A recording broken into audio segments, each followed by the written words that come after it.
안녕하세요. 오래나가입니다. 다시 또 영상을 올리게 됐는데요.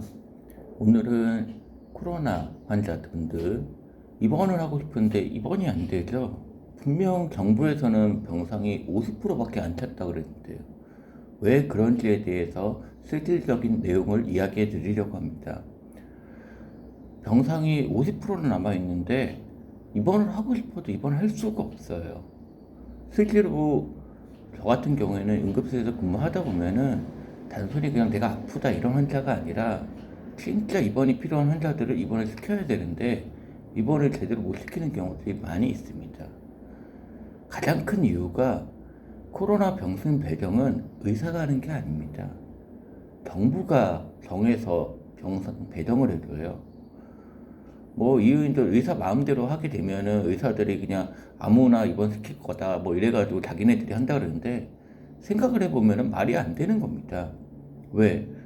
환자를 보는 의사가 판단을 해야 이 환자가 입원이 필요할지 아니면 필요 없는지를 판단을 할 수가 있는데 그걸 결정하는 사람들이 공무원이에요. 공무원이 의학에 대해서 얼마나 알고 있을까요? 더군다나 실제 환자를 가서 보지도 않고 그냥 통화로 이야기를 듣는 수준이기 때문에 이번 병상을 배정받는 게 전화상으로 통화를 하고 그 민원을 듣고 이제 입원을 시켜주게 되는 거거든요. 실질적으로 대학병원 같은 경우나 몇몇 병원들을 제외하고는 전부 그런 식으로 운용이 되고 있습니다. 의사라고 해도 의사가 직접 환자를 보고 검사를 진행을 하지 않으면은 입원을 필요한지 입원이 필요 없는지 판단하기가 힘들어요. 근데 그런 의학적 지식도 없는 공무원이 병상 배정을 한다?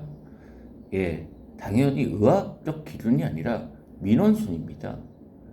어떤 환자가 더 많은 민원을 내고 더 많은 컴플레인을 하는지 그거에 의해서 병상 배정이 되는 거예요. 그러니 입원이 안 돼요. 내가 정말 감기처럼 조금 아프고 엄살이 심한 사람인데 막 이야기하면 입원이 됩니다. 결국 그러다 보면은 입원이 필요한 환자들이 입원을 못 해요.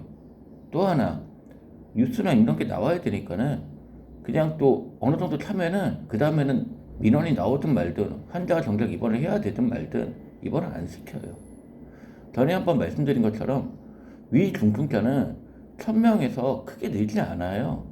왜? 이미 그 사람들이 쓸 수 있는 중증 그리고 의료진은 다 사부모가 되고 있으니까요. 더 쓸 수가 없다는 얘기입니다. 그러니 결국은 치료를 못 받고 죽는 이들만 늘어나는 거거든요. 예. 의사가 병상을 배정하지 않는다는 거. 그래서 병원에 가서 의사의 멱살 아무리 잡아봐야 입원을 할 수가 없다는 거. 여러분들께 꼭 말씀드리고 싶어서 영상을 만들었습니다. 여러분들 아픈 가족분, 정말 힘든 가족분이 있다면 의사가 아니라 보건소, 공무원을 따지셔야 돼요. 그래야지 입원을 하실 수가 있습니다. 이상 오래나와였습니다.